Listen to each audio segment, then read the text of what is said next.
This is episode 63 of Cinescope. And come along, kitty winkies.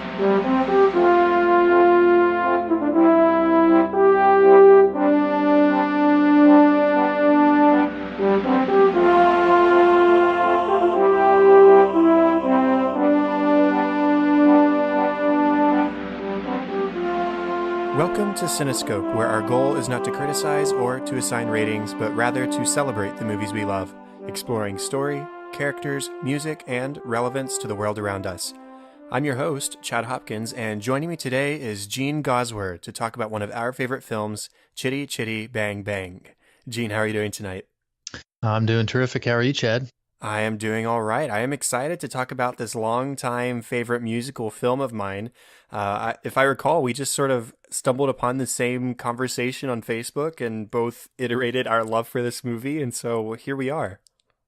Yeah, I'm happy to be able to talk about it. It's one that a lot of people maybe kind of forget about, sort of in Dick Van Dyke's long list of movies and TV shows. This kind of gets lost in the shuffle, but it's a really pretty solid musical, I think. I'm happy to talk about it.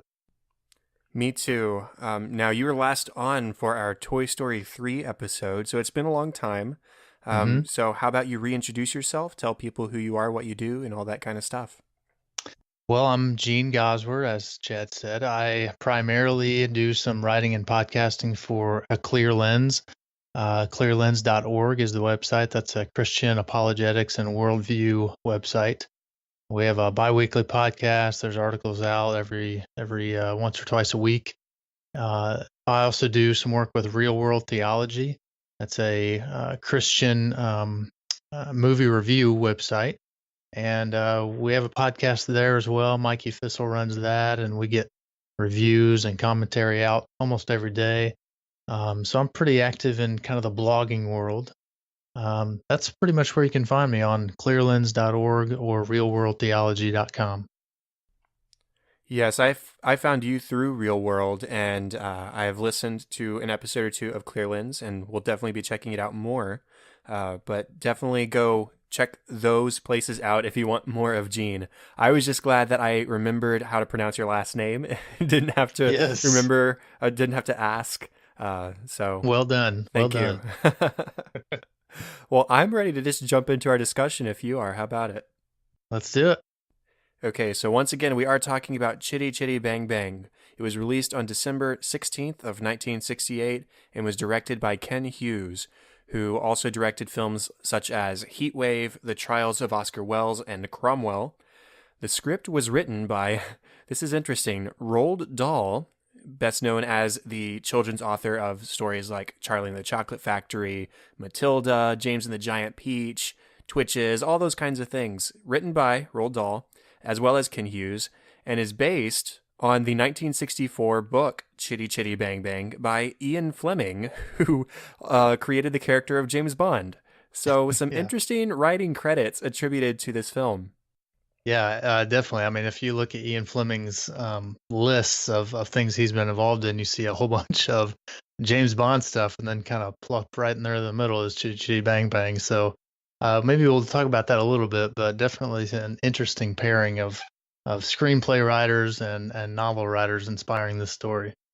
And worth noting as well that the film is produced by Albert R. Broccoli, who is a co-producer of the original James Bond films. So crossover there, they're definitely attached to Ian Fleming in some way. The music is by Richard and Robert Sherman, i.e. the Sherman Brothers, who are mostly attached to Disney films such as The Parent Trap, The Sword in the Stone, Mary Poppins, The Jungle Book, The Aristocats, The Tigger Movie, and countless other songs for Disney itself, such as Zippity Doo Dah and It's a Small World. The movie stars Dick Van Dyke, Sally Ann Howes, Adrian Hall, Heather Ripley, Lionel Jeffries, Gert Frobe, Anna Quayle, Benny Hill, and Robert Helpman. So, Gene, what was your first experience that you remember with this movie? This movie is one of the many films that gets lumped together, in my experience, as those movies my mom introduced me to. I don't know if anyone else around the 30-ish age range has this experience, but when I was growing up between the ages of maybe 6 and 16 or something, my mom kind of had a revolving uh, list of movies that she was always playing on the TV. She had recorded on VHS, and we were always watching them. Movies like Pete's Dragon or Mary Poppins, a lot of these movies that you discussed that Richard and Robert Sherman were involved in. Some movies that Roald Dahl had written either the novel inspired for the film or the screenplay for. A lot of Disney movies, and this is lumped in there with those. I don't remember the exact first time I saw the movie, but I imagine it had to be sometime around the age of 8 or 9 or 10. And I really, really enjoyed it. It's specifically targeted to that age of audience, and there are a number of ways in which it works for that age. And I just fell in love right away, and it fits very nicely in that group of movies that my mom introduced me to. You know, I never really thought of Chitty Chitty Bang Bang as a kid's movie, maybe because I was a kid when I first watched it and it was just a movie. Yeah. But it was the musical film of my childhood. I don't remember a specific first time watching it. I don't remember an age when I would have watched it. All I know is that I have always watched this movie. My grandparents owned it on VHS, and I watched it all the time when I was over at their place. And it made me, how do I say it, unreasonably nostalgic while watching the movie tonight. And I wiped away a few more tears than I would like to admit, just because it took me back so well to that age and to those times when this was the movie that I watched. It was never like a movie I watched on repeat, but I watched it many, many times as I was a kid. And it was just so important to me, and it is so important to me because of the imagination of it, the music of it, and just the fun of it, to be honest. It's a fun movie. I had a great time watching it tonight for the first time in probably 7.5, almost 8 years. Yeah, I think the word fun is a pretty apt description of it. I within the last 2 years, maybe within the last year, I introduced this movie to my children. My kids are right now they're 9, 7, and 4. Um, there are a lot of things that you don't just you don't recall. There are always you remember the good things about movies that you saw when you were a kid. You don't always remember the weird moments or the long awkward moments. For example, this was one of a number of movies released at the time that had very, very long opening credits. And in this movie in particular, it's got a long stretch of just race car footage, like from the very early 1900s. And when I'm introducing my kids to this for the first time, I remember thinking, boy, this is a long stretch. I don't remember this. I'm getting bored myself. I can't imagine how the kids are. But it's one of those things where all of the fun moments in the movie kind of overshadow those sort of dull moments, I guess, as you're viewing as an adult now, and you completely forgot about when you saw it as a kid. But the fun moments really, really take the cake, and we'll get into a few of them as well. But I know that when I watch it again now, even as an adult, I can still remember that feeling when I'm a kid of listening to Toot Sweets for the first time, or listening to the kind of the titular song, Chitty Chitty Bang Bang, and just getting that, like you said, that sense of nostalgia back again, and just really feeling like I'm having fun watching this movie. The reason I knew that the last time I watched this was 7, 8 years ago is because my freshman year of college, I was in a stage production of Chitty Chitty Bang Bang, Oh, and wow. I somehow convinced the director that I could dance, and so I was a dancer on stage. Don't want to talk about that too much, Oh, no, but no, we should totally talk about that. it was a great time, and it was a lot of fun. We did basically the exact choreography from Meal Bamboo, Oh, which yeah, yeah. is just as much fun to dance to as you would expect, but also exhausting. I bet. And I was an inventor, so singing the Roses of Success, and I did the whole dancing during Toot Sweets, and it was a fun time. It was the last theater production I was actually in on stage, and so it's been that long since I watched the movie, and it brought back memories of that experience as well, and then memories of Hmm. my childhood at the same time. And so I just had a blast watching tonight. Now, let's just talk about what in the story, whether it's dance numbers or the story itself or sets or whatever it is, what in this movie really stands out to you and makes you like it a lot. I like the nod to adventurism and invention that's in the story. We'll get into some more character details for Dick Van Dyke's character in a moment, but the fact that he's an inventor and you see that playing kind of a primary role throughout the film, that it really becomes a predominant part of the plot, the fact that he's an inventor, and that starts to kind of shape who he is and things that he experiences. I really like seeing all of his inventions from the very moment we are introduced to him. We see him trying to fly off in a rocket suit of some sort. I like the sense of imagination that's in the story as well. Not only that a lot of the movie actually is just imaginary, but that's done by this man who is an inventor, and he's really kind of going for it all. He's really engaging his mind when he tells all of these stories. I really liked the involvement of kind of all of the dance and things into the musical numbers. It wasn't just people singing about how they feel. It wasn't just people singing about certain plot elements. It was really almost like a stage performance on screen. People going all throughout the set and going really these big musical numbers, and like you described, really having to have a major ability to dance and have some big time athleticism going into that. I like all of those elements about the story, and those kinds of things really go towards making it a fun movie, I think. The dance numbers are definitely a highlight, mostly in the first half where those take place, where you have Toot Sweets and you have Me Old Bamboo. Uh, Toot Sweets, it really stands out to me as one of those highlights early in the film because he is trying to get the attention of Lord Scrumptious and he's trying to win him over and say, listen, just try my candy. You'll like it. It's really cool. It's a lot of fun. And he's being just ignored. And so he turns to song to drive the point home. So it's this isn't working. Time to throw in the big guns. Song and dance number. And so it's automatically right into don't waste your pucker on some all day sucker. And it transitions into that. And then slowly he's winning over like one by one people in the staff, and Truly is helping along. And I love how the Toot Sweets themselves are integrated into the song and the choreography, and it's so cool. It's a cool scene, and I was smiling the whole time while watching it.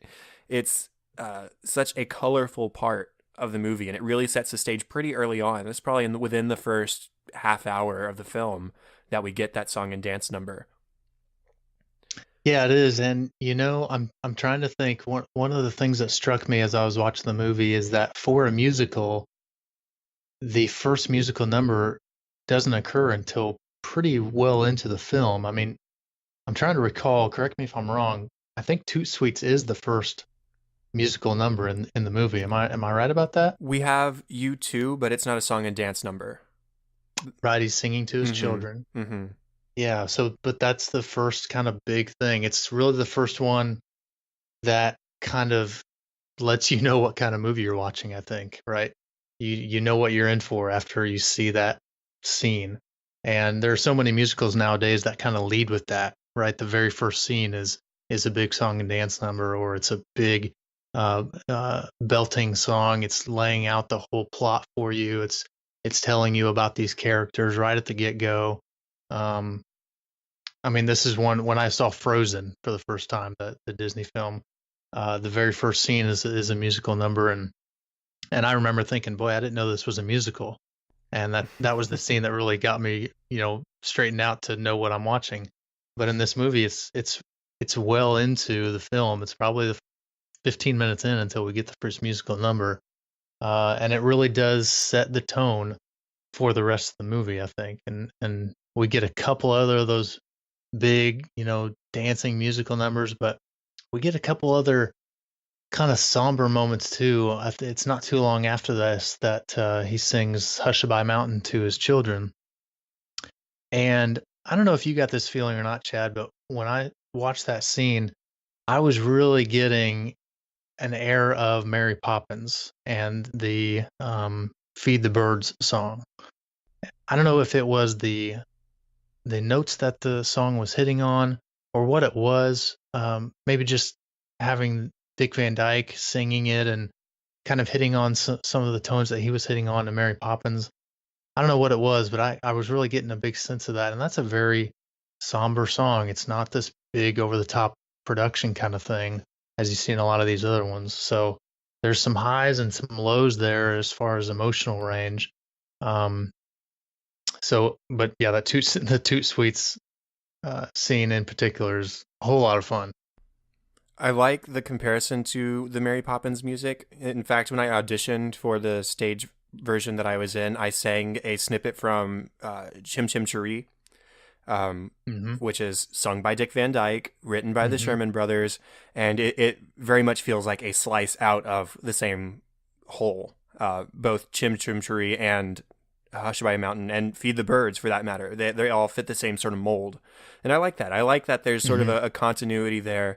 And man, Dick Van Dyke, I think this is some of his best singing. I think this is some of his best dancing and his best acting. I think, I haven't explored the whole gamut of Dick Van Dyke roles, but what I've seen, I think Chitty Chitty Bang Bang is probably my favorite of his.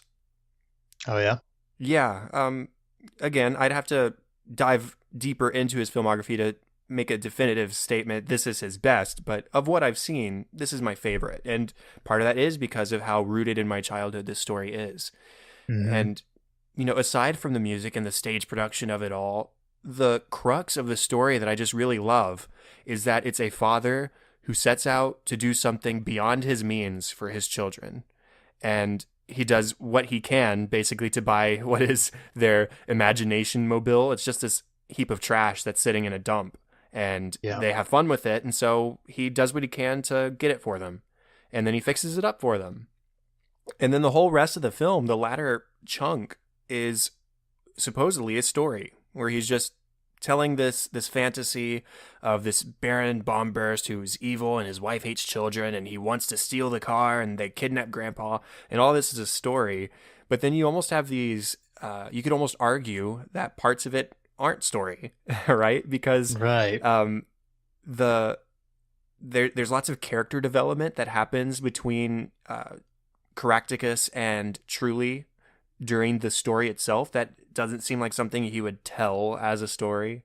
And there's just a lot, the fact that the car takes flight at the end of the film adds a big sort of question mark on everything. And I like to imagine, as a kid, I think I probably assumed that it was all really actually happening within the story. And as an adult, I like to think that it still is, even though the logical part, even though there is the haze that sort of happens as he starts telling the story, indicating that they're entering a story.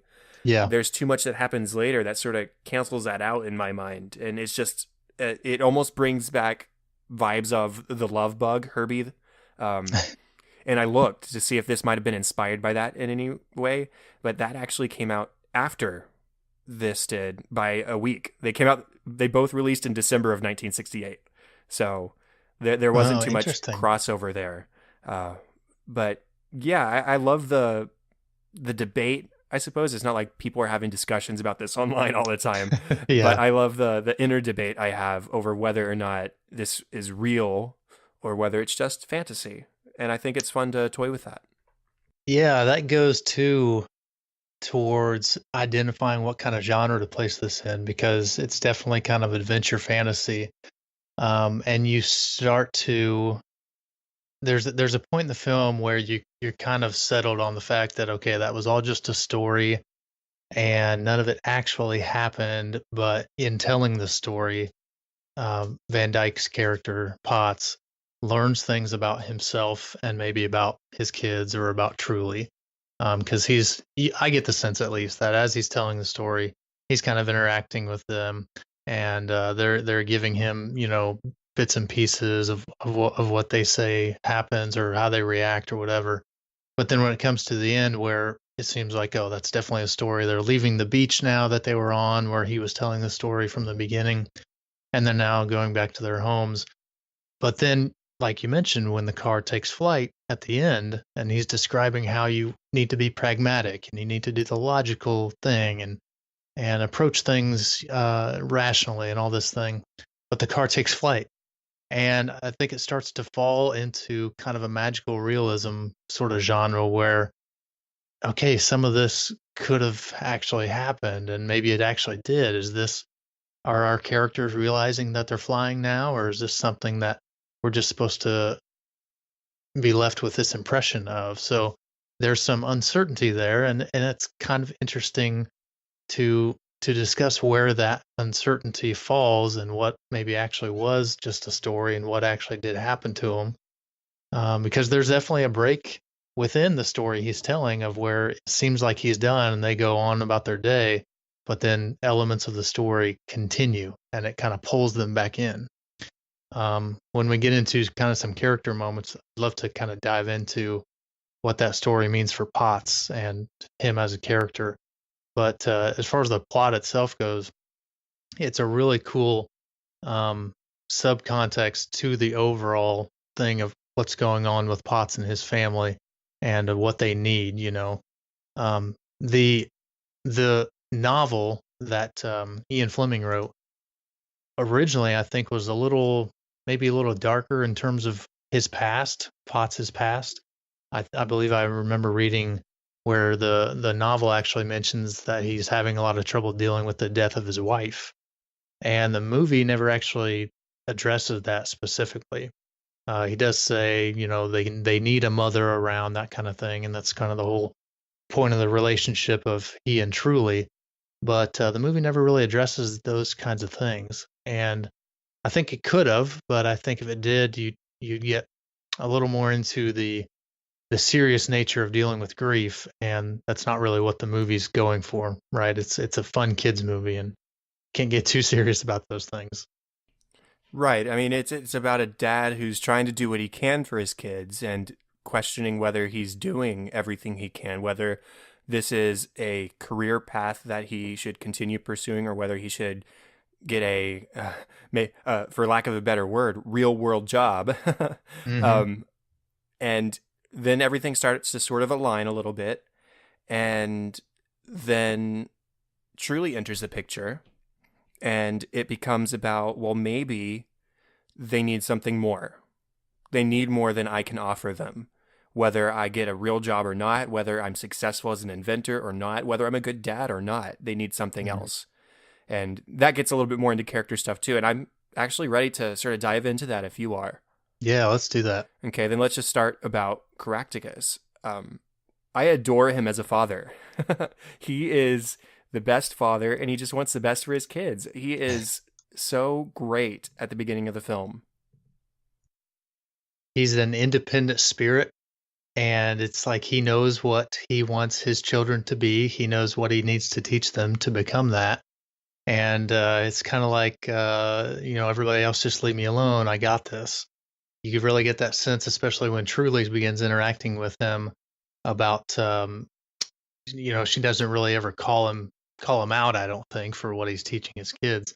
But she kind of drops some hints here and there about, what are your kids doing, that kind of thing. And he's very adamant about the way he's raising them. He's raising them to be independent spirits just like him. He's raising them to learn things on their own and be adventurous like he is. And he's a cool dad, right? He's that kind of dad that we all kind of see in our friends' dads, and we're like, man, I wish my dad did this or that or that. I wish my dad invented a flying car, and I wish my dad could sing and dance like that, and all that kind of stuff. He does have a lot of responsibilities on his plate, and there comes a point in the movie where I think he begins to feel like he's not enough. And I think we start to see it at the point when his children ask him to buy the car. They ask him to buy Chitty. and he just doesn't have the money because all of his inventions are failures, right? Everything that he creates doesn't work correctly. He can't sell it. He can't make any money off of it, and he continues to try and try and try to invent things, but nothing ever really pans out. And the one time where he does make enough money to buy this car for them, it's not because of his inventions. It's because of the generosity of people around him after he does the musical number at the fair, right? After one of his inventions completely messes up this guy's hair and he's running from him, which is a really, and this goes to a compliment I want to give Dick Van Dyke. That guy is one of the maybe better athletic actors in the last 50, 60, 70 years. And this movie needs to be Exhibit A towards that argument, because between the musical number for Two Sweets and then the number, all the dancing that he had to do for the song at the fair, I'm spacing on the name of that song. Neil Bamboo. Neil Bamboo. There's a lot of physical requirements to do all that. And if you just watch all the steps he's making, the quick movements of his feet, that guy is an athlete, and it's on full display in those musical numbers. So anyways, but it's at that moment where he actually gets enough money out of people's generosity, giving him tips and stuff after that song and dance, that he can actually buy that car. And you kind of see it on his face where he kind of realizes, this is maybe what has to happen. Maybe he just is a performer and not necessarily an inventor. And he's swallowing a little bit of pride, I think, to take that money. But he uses it for something for his children. And I think when you contrast that, the way that I think he clearly feels towards his ability to provide for his children, he's starting to feel like he can't provide them all the things that they need. He can teach them whatever he wants. He can raise them to be good people, but maybe he's not quite cutting it in terms of what they need. I think that kind of outlook on how he views himself really shades the story that he tells when it comes to them being on the beach with Truly. Because in that story, if we think about the role that he plays in that story, he's the savior. The things that he creates work perfectly. Chitty Bang Bang is, always coming in and saving the family. He devised this plot to free them from Bulgaria and from the child napper, and everything works exactly as planned, which is not what happens for him in real life. His plans don't pan out. The inventions he creates don't work correctly. So this story really is a story about the kind of dad that he wants to be. He wants to be the dad that can give them what they need, but it's just not happening. And it's not until, I think, in the story we realize where he and Truly actually come together and work together that the picture, or the family, so to speak, is complete. And everything works well because they're all working together as kind of a unit, as a family. So I think that there's a lot of really interesting character things for Potts in this film that we can really break down and look at fatherhood, I think, especially, and see what is it that fathers, or even just Potts in general, feels like he can do, but then has to face the fact of things that he can't do for his children, and how the story that he tells puts him in a place where he can perform those things, although now he's needing a mate in order to be able to do that. Right. I mean, if you look at his inventions, he's got a lot of almosts. The otherwise tasty candies that have holes in them, the breakfast machine that only serves 3 out of 4 properly cooked, the haircut machine that only cuts some of the hair. He's on the cusp of creating television, or at least he's trying to. There's something to be said that his first true victory in creating something that, there's something to be said in him creating something that he created specifically for his kids. Not to try and create a career out of anything, but his first huge success that is created to be a success, not an accidental one like Toot Sweets, is Chitty.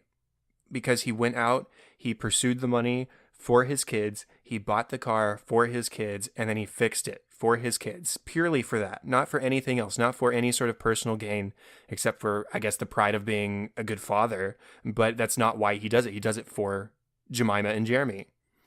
And Yep. when Truly comes in and first questions him about whether he's a good father or not, whether they should be in school, whether they should be running out in the middle of the road, and then his father even says, it's time to hang up the tools. It's time to go out and get honest work. I was I shined shoes for a living in the Army, and I did that for years, and it was an honest living. And he's trying to get his son to do something similar, even though they're clearly cut from the same cloth. They are both very eccentric in their own ways. He has some honest truth about him. It's time. We've tried this. It's been going on for a while. Don't know what happened to the mother in the picture, but she's gone. You are all they've got, and it is time to essentially grow up. And all of these things add to his doubt, his doubt from Truly, his doubt from his father, his failures overall. But Chitty is a success. Truly comes into their life. He starts to see how she cares for the kids and how lovely she is as a person. And thankfully, eventually, he does fall for her. And she becomes an encourager for him towards the end of the film. It's a nice build of that relationship, I think, where they are sort of antagonistic towards each other at first, but they see the worst in each other at first, and then slowly, as they spend time with each other, see the best. And I think that's really cool. Yeah, it is. It is cool. I do have a question about Potts' decision towards the end that I'd like to ask you. But first, I want to get back to Grandpa Potts. You brought him up, and I think he's probably my second or third favorite character in this, even though he's kind of a small role, but he's still right there in the background, and he's kind of making little comments like you were just describing. He's the quintessential grandpa in that he had the regular job, right? Like you said, shining shoes in the Army, an honest living, didn't quite pursue his dreams, but he made the money and provided the living for his family that he needed to. But in almost every scene that we see him, he's going out to his little shed and he's describing this wonderful place that he's going to, right? He's going to Alaska, he's going to Africa, he's going to all these places. He dresses up like he's actually going there, right? And at first you kind of think, oh, he's just a crazy old man. But I think when you think about his son, what his son does, and how adventurous and inventive that his son is, I think that he gets that from Grandpa Potts, because Grandpa Potts has an adventurous soul that he never got to live out. And it's only in these times of this crazy old grandpa going to a shed saying he's going to Alaska. It's only in those moments that we kind of see the side of him of he wants to travel. He wants to go to these great places that he never got to see in his life. For whatever reason, he felt like he never could. He wanted to take the typical job and do the regular 9 to 5 and provide for his family. But he still has that spirit in him that wants to see the world, that wants to be an adventurer. And, it's like I said, it's just showing through those kind of quirky little moments where he goes into his little shed. But that's something I think we see rubs off onto his son, whereas his son, rather than just taking the regular 9 to 5, is trying to kind of chase his dreams and fulfill that desire to be inventive and in his own life. So I think Grandfather Potts is kind of a quirky old man, but I think there's a little bit to him there under the surface that we might initially just sort of brush off. I love that he's a traveling spirit, and he quote travels to all these foreign lands, mm-hmm. and it's easy to see where the imagination of his son and his grandchildren come from, where it all originates. Oh yeah. But then when he's kidnapped in the story, he gets the actual opportunity to travel, and he's anxious at first. He's shouting after Caractacus, "Hey, come help me, come save me! I'm being kidnapped by foreigners." But then he starts singing a song called Posh, and it's the posh traveling life. He likes being an honored guest, whether he was kidnapped or not. He's traveling, and he's in his own hut. He, Yeah. in a lot of ways, is traveling first class because it's him. And I think that song is a lot of fun, and it's cool that he gets a chance to shine and gets that chance to actually travel outside of his hut.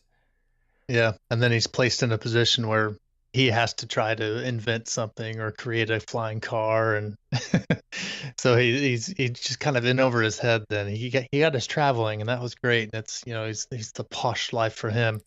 But now he's being asked to actually perform something, and it's like, oh, who do you think I am here? Once he gets to Bulgaria and he does get that taste of his son's life and the expectation of having to create something and failing a whole bunch of times, he actually starts to understand his son's viewpoint, I think. He was critical of him earlier, and get your head out of the clouds, time to get to the real world. And now I'm off to Africa. Right. But he works with those elder inventors, and they teach him, failure is a part of eventual success. And it's cool that he gets to sort of see into the life of his son, and that might be part of Caractacus telling the story is, let me put Grandpa in a situation that is meant for me and see how he responds, see if it's so easy for him. Yeah.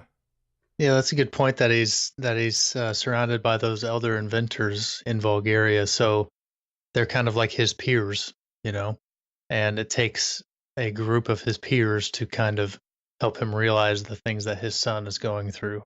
Whereas if his son were telling him these things, it would be much different. His son doesn't know any better, that kind of stuff. But hearing it from someone who has had similar or similar life experiences that he's had maybe means a little more to him. So that's a good observation there. Thanks. Now, what about Jeremy and Jemima themselves? They don't have a whole lot of necessarily growth like the other characters do. But I've got to say, these kids could have gotten really obnoxious really fast, and I personally didn't feel like they ever got close to that threshold. I liked them. I thought they were sweet and non-selfish, and I really liked both of the kids. Yeah, they didn't get obnoxious, but I don't know. These kids, this is the only point of this movie that I really didn't like is these kids. Oh, I know really? maybe a little mean, but I don't know. They were annoying a couple times to me, and I was just thinking, well, for example, when they're on the beach, they take that trip with their father and with Truly to the beach, and they start singing that song to Truly, and telling her, you're truly scrumptious. I watching that the other night, I was kind of like, this is dumb. Why are these two kids singing to this woman who they just met like 2 days ago, telling her that they love her and basically that they want her to be their mom? It's a little creepy and it's annoying, and the way they just stand there and stare at her while they sing to her is like, no, thank you. Just delete this whole scene out of the film, please. I understand, but when you name a character truly scrumptious, you gotta work with that a little bit. No, I mean, what I really like about the kids is that they more than once show that they care more about their father's success than their personal endeavors. So they tell him about this car that's at Mr. Coggins' junkyard, and that if he doesn't buy it, it's going to get melted in the fiery furnace. Mm-hmm. And so they go out and they try and sell these toot sweets. It goes south because dogs. And it's unsuccessful. So they are getting tucked into bed that night, and this is a scene where Caractacus sings Hushabye Mountain to them. And he says, that's an awful lot of money, and any little money we do get goes to my inventions, and that's my livelihood. That's what we do. And so they bring out these treasures that they've been saving. There's a, quote, ivory tusk, and there's a, quote, crown, and they're pieces of junk, but these kids value them because they're imaginative. Yeah. And in that moment, they say, take these are our treasures. They're worth something, to us at least. And whatever money you get, don't worry about the car. Spend it on your inventions. And I think that's so sweet. They want their dad to be successful. They're happy at home. They're happy with him. And that's where I think their relationship with Truly comes in hand, is that they do want a mother, and one is basically served to them on a silver platter. And maybe the song's a little bit awkward, but she treats them really well. She's very pretty. And it's just sort of this children mindset, I think, where this is probably one of the first like eligible bachelorettes they're interacting with, I would think. Probably. And they have even this childhood fantasy of, if they kiss, they're going to have to get married. And that just becomes their childhood hope. I mean, these are what, 8, 7 years old kids, if probably. I had to guess. I like them a lot, and I especially love their relationship with their father. That opening song, what is it? I said it earlier. You Too, or I Have You, or something like that. That opening song, You Too, is just the sweetest thing, and not in a sickening way either. I love that song. No, that's a very endearing song. And the one redeeming moment, you mentioned it in that beach scene after they sing to Truly, is how they're kind of looking and watching her and their father interact, and they kind of say, "Have they kissed yet?" Say no, and they say, "Well, just wait. When they do, then they have to get married." And that's a cute little scene, just from the minds of little children, and seeing how they think relationships work, and it's just a cute little thing. And the scene where you mentioned how they're offering these things that are treasures to them, to their father, to be able to not buy them a car, but to provide for his own inventions. That is very endearing, and that's very sweet. And that goes to the relationship in their family that already exists and that feels fully developed, even though we only have these couple of moments where we see signs of them kind of unselfishly loving one another. It really feels fitting. It feels like this is the family that completely works how it is, even though there are some pretty gaping holes in things that they need or want. But they're doing very well as a family together, and the love is clearly there. I just really wish they'd get rid of that beach scene. Well, what about Truly herself? I think most of what I would say about Sally Ann Howes is Truly, I've already said. I mean, she is beautiful, both in face and mannerism. She's a lovely personality, but she stands up for herself too. She is willing to speak her mind to Caractacus and tell him what she thinks of how he's raising his kids. And then when they go to the factory and he's trying to talk to her father about these sweets, she's pushy. Hey, go talk to him, follow him, do something. I mean, come on, try. Yeah. So it's nice that she's not just maiden on the side, not involved in what's going on most of the time. One thing that I noticed on my most recent viewing of this, I don't know if it's the first scene we have with her, but it's the scene where the two children run out in front of her, and she kind of has to swerve off into the little moat. She pulls off maybe 20 feet off into the moat, and half her tires are in there. But she just puts it in reverse and backs out of there and gets out of there just fine, right? Well, then, like, not 10 minutes later, she is driving in one direction and Potts is driving in the other, and she has to make the same swerve into the same moat, the same distance off the road. But this time she doesn't put it in reverse. She kind of turns around and says, "Well, now what do I do?" That kind of thing.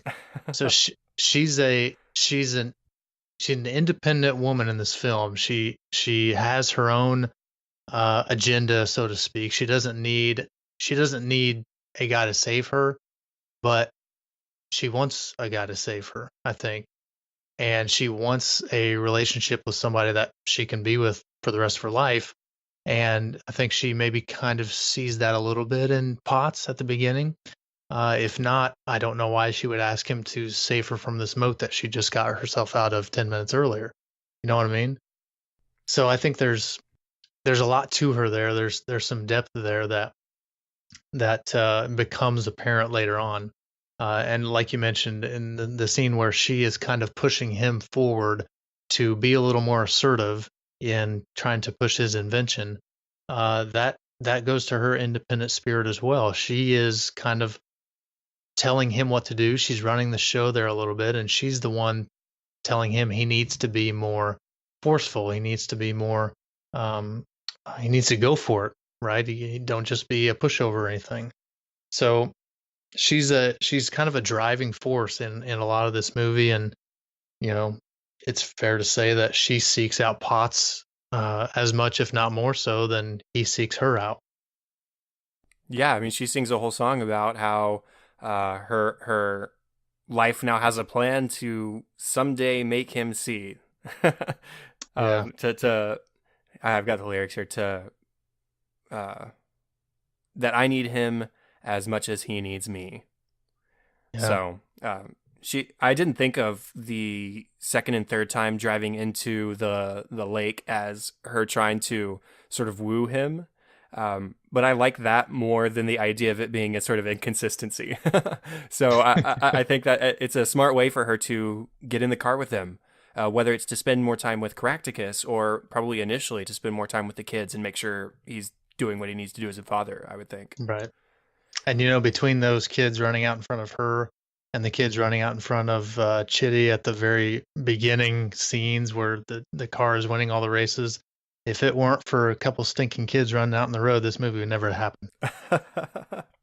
And I do want to mention, it's strange that they include that opening scene where we get the background of Chitty, because it doesn't really matter unless they're trying to say that the car has some sort of previous personality that would make it magical. So you could almost say that's an argument for the fact that maybe this isn't all story. Yeah, and you want the special traits of the car to be something that Caractacus added to it in his creation and his invention, and and the love of the family kind of rubbing off on the car, that sort of thing. And you don't necessarily want it to be just because the car is a really good race car with a strong engine, right? Mm-hmm. You want it to be something that sort of adds to the magical element of the movie. So, and like I said, that opening scene is really long and drawn out, and while I'm watching it with my kids, I'm wondering if they're going to fall asleep before it gets to any action. Well, I mean, if you look at this movie's opening and then like West Side Story's opening, where they both have these entr'actes, where entr'acte is wrong word. That's beginning of the second act, I think. Overtures. They have overtures. And West Side Stories is these little lines slowly forming the New York skyline with the music. So this is at least an improvement on that, in that you're watching something happen while you're getting that opening music. So who knows what the real purpose was. I don't know if they were trying to hint towards anything about Chitty's past, but whatever. Now, go ahead. Well, it could be, and this is just kind of conjecture maybe, but I know that the motivation for Ian Fleming to even write this kind of story about a car, the story is for his son, Casper, but it's about this car because of his fascination with race cars that he was seeing in the 1920s, I believe. He was seeing these very same kind of race cars in these Grand Prix races, and it kind of really took hold in him as a kid or as a young man. And I think that may be the reason for that opening, those opening scenes, is kind of Ian Fleming's inspiration for the story itself. Now, there's two more characters that I don't think we could talk about this movie without talking about a little bit. The first is Baron Bombburst, who You're my little churchy face. That is such a fun song. Yeah. Gert Froba, this was my first experience with him. I mean, I've since seen him in James Bond, but he's a Oh, right, cartoonish right. villain in all the right ways. it's He is definitely an argument on the side of this is a story being told and not something that really happened, just because of how cartoonish he is, I think. Yeah. Yeah. But he also has an element of believable evil to him too.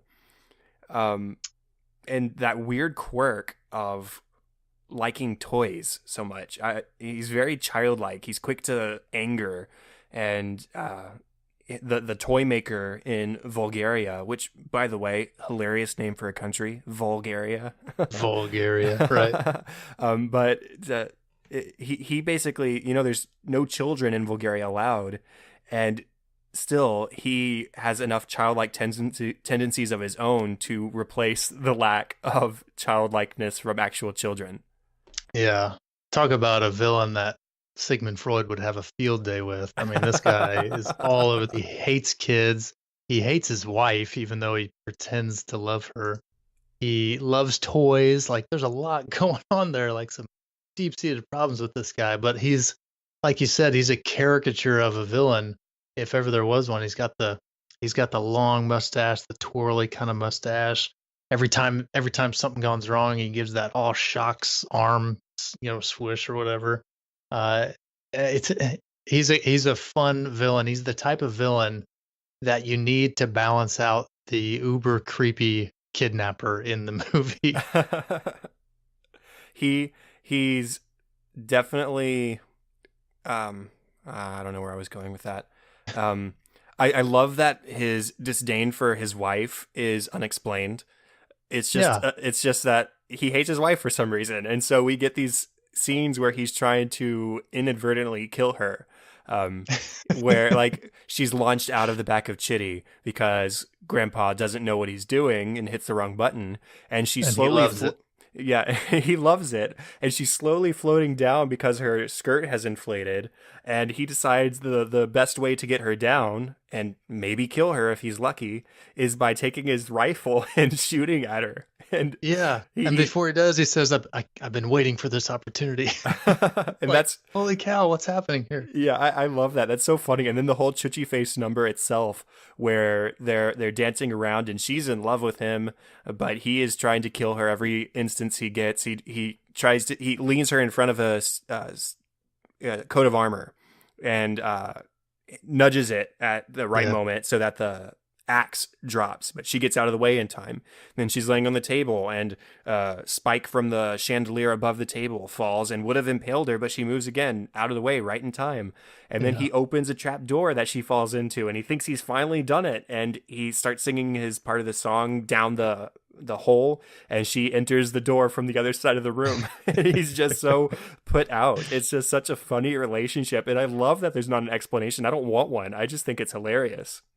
Yeah. I mean, if you could have described that whole scene just the way you did, but taken away all of the laughter, and you're describing an entirely different movie, then it is Right. it is amazing the balance that is struck with this character and how much he hates everyone, but he is still like this weirdly cartoonish and not understandable, but just kind of, you can't hate the guy because he's so silly, you know?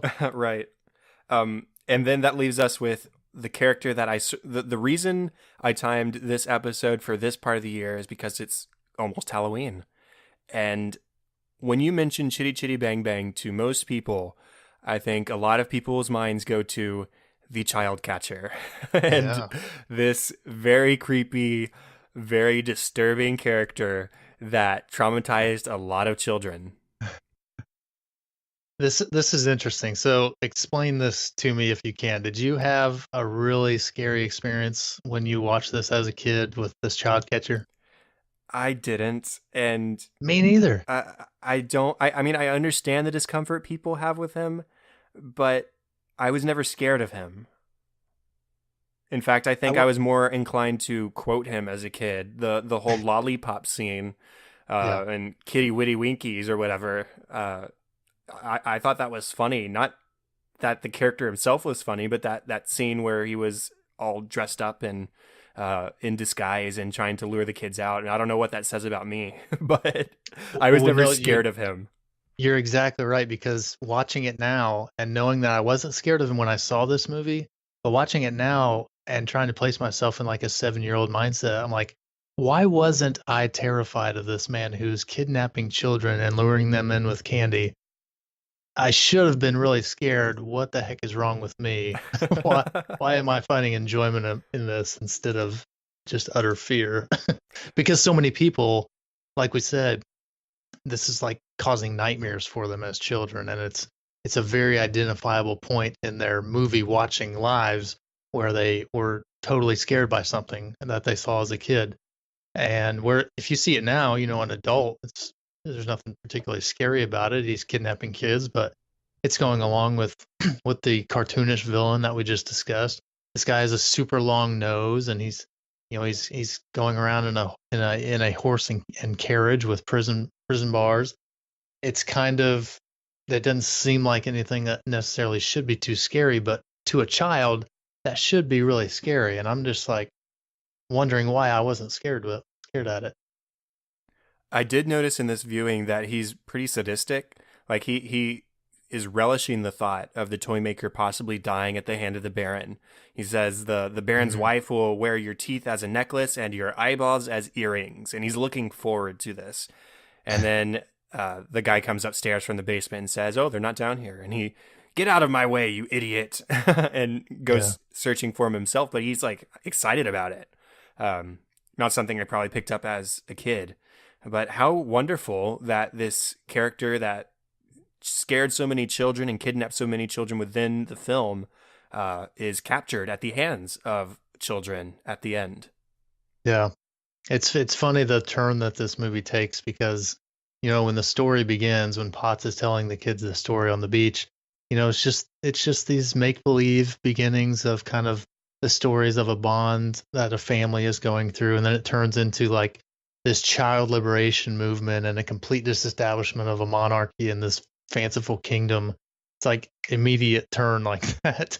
And it's just funny to see that, that big shift like that out of just a pretty simple story of adventure. And his children make their one stupid decision during that part of the film where they are lured out by the child catcher, but in the thought of lollipops, after truly, explicitly told him, "Stay right here. Don't go anywhere. Yeah. Stay out of sight." And still they're lured out. And that's maybe credence toward the fact that Caractacus is telling the story, and he is warning his children of disobeying adults, or him and Truly at least. I don't know. It's funny how this sort of seesaws back and forth, where you could really make an argument either way, whether it's really happening or not. Yeah, yeah. And if it's not really happening and it is just a story, then it goes to like this idea of him describing these elements of him teaching his children and things he's not doing right, and clearly he never gave them the "don't take a candy from an adult" speech. Clearly they missed that part of child rearing. No, clearly this movie is what started that argument. Don't take candy from strangers. There you go. Well, any other characters that you wanted to mention? I think we hit on all the major ones. There's a few here and there. The toy maker is kind of a neat little character we could dissect a little bit, but I think we hit on all the major ones. Yeah, we've got Benny Hill as the toy maker. We've got Anna Quayle as the Baroness. The two spies that are trying to capture the car are very Wile E. Coyote-esque, and it's a lot of fun. But yeah, we hit the bulk of them. Now let's talk a little bit about the music a little bit more. We've dropped here and there what we like, what we don't like, but what do you have to say about the Sherman Brothers music here? Really catchy. When you're a kid and you hear that Chitty Bang Bang song and it just hits that beat and gets to that repetitive chorus, it's like spoon feeding, something you're going to be stuck on for weeks and weeks, just singing it in your head. And I think that's something, as you listed off the Sherman Brothers kind of filmography there, movies they've been involved with. Every one of those movies you listed, you can think of the main song or one of the main songs. and it's just something that can easily get stuck in your head, and that's definitely accomplished with Chitty Chitty Bang Bang. That's probably for me the standout musical moment. The other one that I really enjoyed watching, maybe not necessarily listening to as much, but more watching in the film, was probably the Toot Sweets song. I really liked the interaction of the huge cast involved in that musical number.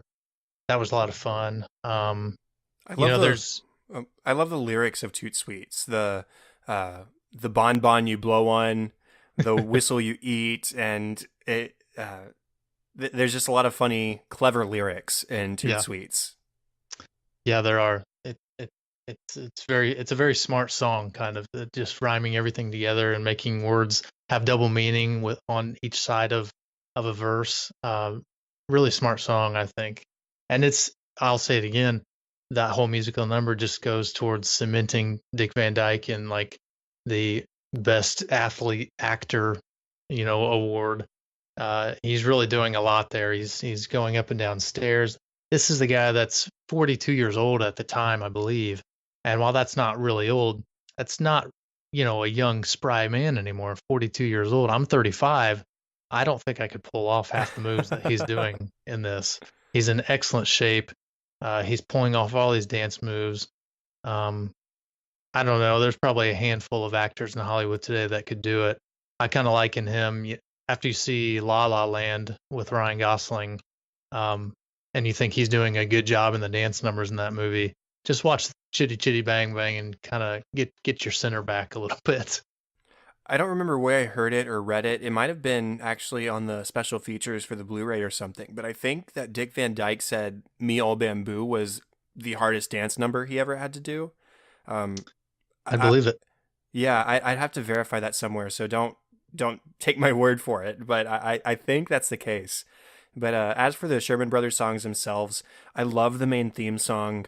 The first time we hear it outside of the overture is when we first see Chitty itself fully restored by Hmm. Caractacus, and it exits the barn, and we get the brief moment of the theme, and then it actually mashes up with U2, the song that he sang with his kids. So Oh it yeah. really intertwines the car with his kids, which I think is awesome. And that happens one more time as they're following Grandpa over the ocean.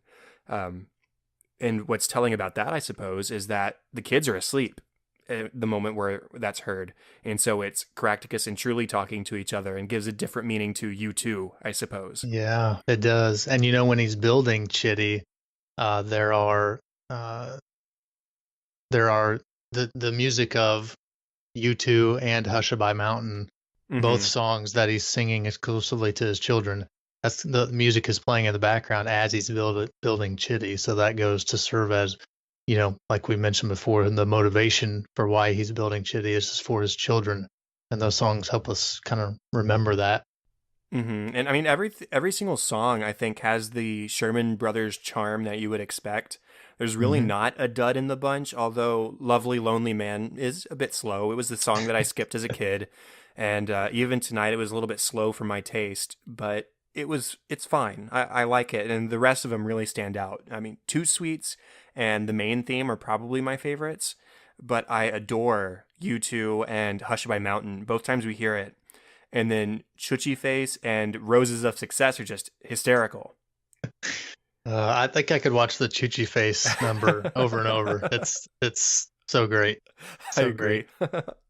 The to get back to what you mentioned the name of the song that Truly sings kind of on her own. What was the name of that? Lovely Lonely Man.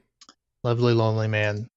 So when she is singing that, she's really belting it out. This is something we had talked before about, but she's really belting it out and she's really showing her pipes, right? She can sing like nobody's business. Originally, this was a role that was kind of offered up to Julie Andrews as a follow-up to Mary Poppins to get, Van Dyke and Julie Andrews back together again. But she turned it down because it was too similar to the Mary Poppins role. So, so Truly was given to Julianne Howe, I think was her name. Sally Ann House. Sally Ann Howe, my apologies. And I don't know. I have to believe that Julie Andrews would have handled another scene a little better. There's a scene where her and Dick Van Dyke are singing to a boy, one of the orphan boys in Bulgaria, who's kind of hiding away underneath the castle, 200 feet underneath the castle in sort of these caves. And there's Potts starts to sing Hushabye Mountain to him to try to calm him down a little bit and soothe him and try to reassure him that everything's going to be okay. And Truly comes in and joins in with him and singing this to him, and they're kind of, singing him as a mother and father figure to all these kids. But when she begins singing to him, it is still this very booming kind of a voice, this very opera style singing, in a moment that should have been much more somber and much more reserved. That's a moment where she needs to dial it back a lot. And so if I have a complaint about her as an actress in the movie, it is in that moment that she needs to kind of restrain her ability there to sing the crap out of the song. But you don't need to right there. You just need to let the words speak and not let your voice necessarily be heard so much. And I don't know if Julie Andrews would have done that better. I think she probably would have, but that may just be because I'm thinking about how well she handled the Mary Poppins role. But that's kind of the one critique I have for this actress in the film. Yeah, she's an excellent singer, though. Yeah, that's what I was about to say. To be clear, she has a beautiful voice, but it might just be a bit much in those couple of scenes. Yeah. And then just the score itself. What I love when the songwriters write the score as well, because they're able to integrate the music that they wrote, the way that they want to integrate it, rather than somebody writing the songs and then a separate composer coming in and thinking, oh, that theme sort of works here, and it might not be thematically correct as far as like the lyrics and the application. But anyways, the score is great, and we get additional score for the two Bulgarian spies. They have like their own sort of frantic, almost 1930s, 40s cartoon. Yeah, Looney Tunesy was what I was thinking. Yeah, and then the Bulgarian national anthem itself, the bum bum ba bum bum bum ba bum. It's just cool that they get their own theme that's used a few times, and there's that dark rendition of Chichi Face as everybody's dancing at the Baron's birthday party, and everybody's got like this grim look on their face. It's pretty funny. Yeah, the pairings, if you notice in that dance, the pairings of all the people is also just very strange. You have this, enormously tall man and this short little woman and this beautiful woman and this really crotchety looking old man paired. All these pairings of people dancing, it just really adds to the creepiness of that song, I think. Now, what about the takeaways, the relevance of the film? What are some of your what do you get from this film? I think, we talked a little bit about fatherhood, and I think there's a lot to be discussed there. But I think one of the things that I take away, and I'm probably bringing some of my own bias into this, but one of the things that I take away is the importance of a mother and a father to raising children, the impact that they have on children, how they're able to approach children, the things that they can teach children. A mother and a father are going to handle things very differently. You can see in the children in this film a desire to have a female figure in their lives, to be their mother figure, even if it's not their biological mother. They're wanting someone to be there for them, to love them as only a mother can. And I think that's a theme that runs throughout. It's kind of the driving force behind wanting to get Truly and Potts together. One of the reasons is the children want it to happen, and they're kind of pushing it in that direction. So the benefits of a mother and a father for raising children, and also the benefits of a mother and father relationship together, leaning on one another, relying on one another, pushing one another, as Truly pushes Potts, as Potts kind of is there for Truly in the moments that she needs him. Those are some themes, I think, that kind of go toward the traditional family idea. And not that you can't raise children, with only a mother or only a father, that it can't be done or anything, or not that you can't live a satisfying life without a husband or a wife. But there's an element to that arrangement of a family that I think is beneficial that other arrangements can't quite match. You know what I mean? Can't Yeah. quite get there to what a father means to children, what a mother means to children, and what a husband and wife mean to each other within that family context. That's one takeaway I think, especially now as an adult. When I'm a kid, the only takeaway is that I shouldn't take candy from strangers, but now, hitting on these family relationship dynamics, I think is a pretty valuable takeaway. Yeah, and to emphasize, these kids are fine with their father and their grandfather. They live happy lives. They're loving. They're respectful. Maybe a little unruly, but Well, they're they're kids. okay. They're kids, right? And that they would have been able to continue on without a mother or a mother figure, but truly is sort of a missing link. It's like, oh, I didn't realize what I was missing until I had it, and now my life is the better Yeah. for it. And it's likewise with Caractacus and that relationship of having a wife to help to care for his kids with. So I like hmm that. hmm And one for me was just the benefits of imagination. I think that in telling the story about about a land where children are banned, it's sort of a metaphor that Caractacus is setting up for the stifling of imagination. He feels like his imagination is trying to be stifled a little bit because of his lack of success, because of the expectation his father is trying to set on him for uh, hmm getting a real job and hanging up his tools. Um, so he tells a story about a land where children are banned and they're locked up and they're having to scavenge in the darkness in sewers, and uh, they're released at the end of it. Your childhood is free. Your imagination is free. We see his success starts to turn around because of his inventions and his imagination in creating them. hmm Chitty is a product of his children's imagination first because they're the ones who find it in the junkyard and become so attached to it. But then it's something that he creates in his workshop to appease the imagination of his kids. So there's hmm a lot of pro imagination discussion and uh, events that are taking place in this film. And sort of, did you have something to say about that? Uh, I did have a question that I want to ask about Potts' decision, but it goes towards a kind of a different theme. So continue on your thought there. Okay. And to sort of tie in with that is just the idea of perseverance and hope and the importance of those as well. And Yeah. not letting failure stifle your creativity or your drive to succeed. A lyric from the Roses of Success is, with every mistake you make, be grateful. That mistake you'll never make again. So the notion of Hmm. making mistakes, learning from them, continuing to make more mistakes, learning from those. And it's almost a process of elimination. Like, here are all the ways to do it wrong, and I've gotten past those. So now it's eventually going to be the time to do it right. You get Right. the Thomas Edison quote, there were 1,000 ways, or whatever the number was, not to make a light bulb. He only needed the one to make it work. Same thing. And that's in the Roses of Success song. That's in Caractacus's inventions themselves, and how eventually he hits gold and is going to be rich by the end of the movie because his toot sweets, whether they were an accident or not, were a product of his imagination and a product of his perseverance. And Yeah. uh, his life's going to change because of it. So I think the film makes a strong case for both imagination and perseverance.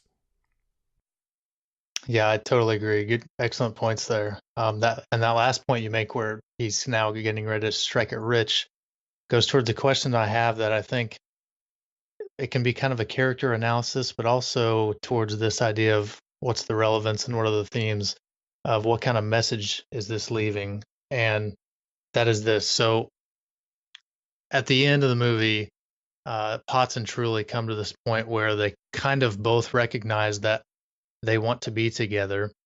But Potts does something that I don't think necessarily the audience expects. He kind of shuts her out. He describes how she is successful and and they just aren't a good match. And she kind of gets angry with him and leaves, understandably, and he leaves as well. And then he gets home with his kids, and lo and behold, Truly's father, the sweet toots guy, is there, and he offers him this bag of money basically for his invention of the Two Sweets. He's going to market it for a dog treat, but it worked for him. He's going to be rich now. So here's the concern I have. After he learns he's going to be rich, he turns around, he goes back to Truly, and he gets her back, essentially saying, I'm going to be rich now. Now we can be together. So, two questions that I'd be interested in what your thoughts are. Number one, is that consistent with the character? Does that make sense at all from a character perspective? And number two, is that sending, what kind of message is that sending? And as far as, we've been talking about chasing your dreams, not turning away from what you want and kind of going for it and learning from mistakes. What kind of message is that sending, that it wasn't until he learned he'd be rich where he felt like he could really pursue this woman who maybe he's out of her league or she's out of his league? What do you think? Well, to answer your second question first, it was something that I was struggling a little bit with while watching too, because it's sort of the Grease ending, right? Where if you want to get your man, you have to change to get to be what he wants you to be. I don't like the ending of Grease. That's a different discussion. But it's sort of the same thing here, right? Where it's not until he realizes that he is going to be rich that he goes and tries to apologize and make amends and pursue that relationship with Truly. Now, the way I've sort of justified it in my head is that he rushes off before signing this contract. So it's not necessarily about the money in the moment. I think it's more about the success. And so his hang-ups, though he was trying to pass him off as a class issue, you live in this big house, you have all this money, and I'm way opposite of that. And it was more about his failures rather than the money issue. And he saw himself as a failure and somebody who maybe couldn't be everything that she would want him to be because he's a failure. But when her father shows up and is offering this contract and his life is going to turn around, it's not because of the money that he changes his mind. It's because, wow, something I created is now a success. And so it's almost a self-affirming thing where he says, maybe I'm not so much of a failure after all. And I was being stupid about it. So instead of signing this contract real quick, I'm going to go pursue what's more important first. Does that make sense? That does. So would you say that he feels like then that he deserves her after that moment, or he kind of wakes up to the fact that he deserves her? Or yeah, I think his self-doubt goes largely away because it wasn't the only moment in the film where he was feeling self-doubt. I mean, he'd been expressing it on and off throughout, especially at the beginning before he got to Chitty. Yeah. But so whether it's in character or not, I don't know. And maybe that's a bit of an over justification, me trying to make a movie that I'm super fond of from my childhood work now that I'm an adult. I don't know. But that's just sort of what has gone through my head in watching that. Because I had that same hang up where it was like, it's not about the money though. But that seems to make sense to my head. And I don't feel like I'm stretching things too much. No, I don't think that's a stretch. And I'd be inclined to agree with that. I don't think that's a stretch at all. I think from a character perspective, I think that does make sense that he turns her away because, he's a practical guy. He's an engineer, and things for engineers, they need to work together. Like a machine would work together. Things in your life need to kind of align and work together as well. Things need to be in order and make sense. And so the pairing of him, a scrappy kind of salt of the earth sort of country boy engineer, with this high class, wealthy daddy's girl, doesn't really make a lot of sense to him, despite their feelings for each other, which are clearly there. And I think, to go to your point of feeling worthy or feeling like he's deserving of her, he's grown accustomed to failure and disappointment with all of his inventions. And none of them have come through, and he doesn't want to get himself and his children into something that he sees as another potential failure waiting to happen. So he's kind of perpetuating his experiences that he's had with his inventions and with his livelihood onto other aspects of his life, his relationships, and thinking that if he is failing at all these things that he's putting his mind to, why wouldn't he also then fail at something that he's putting his heart into? And I think you may be right. I mean, it takes that moment of affirmation, where something that he created does actually work and is useful and somebody really wants, for him to kind of realize the fact that he's worthy, I guess. He deserves to be happy, and he doesn't need to be fearful of kind of going for it. Um, I think that's a reasonable explanation. Although on first watch, or on my most recent watch again, I had the same thought as you kind of did initially. Like, this is just a money thing. It's about class, and it's kind of the opposite of the message we've been hearing the whole movie. Um, so it rubbed me a little bit wrong, and it's something that I think you would have to really get into describing his motives for it, as you did. But I think maybe there's some explanation there. And then I think, too, just to sort of sum up, he doesn't want to do anything that might disappoint his kids either. So jumping into a relationship with this woman he's known for a day, 2 days, Yeah. and then things going south, whether it's because of his failures or whether it's because of the money or whatever else, and then having his kids get further attached to Truly than they already are. I mean, as you mentioned, they already sang this song about how truly scrumptious she is and how they want her to be their mom, but Yeah. he doesn't want them to get too attached now in case something does go south and it doesn't work out. So he Yeah, doesn't want there's to a disappoint line. his kids. Yeah, there's a line in the song that she sang, that goes towards kind of helping your point, that she wants him to realize that she needs him as much as he needs her, Right. and that's not something he can see in that moment. And maybe that's never not something he even learns until their relationship grows and grows. But the fact that she does want him despite any class or wealth differences, is something that she wants him to understand. And so I think I can go towards kind of proving your case there. Well, cool. Any other final points to make before we close off? No, I mean, we hit on a lot of this. We did.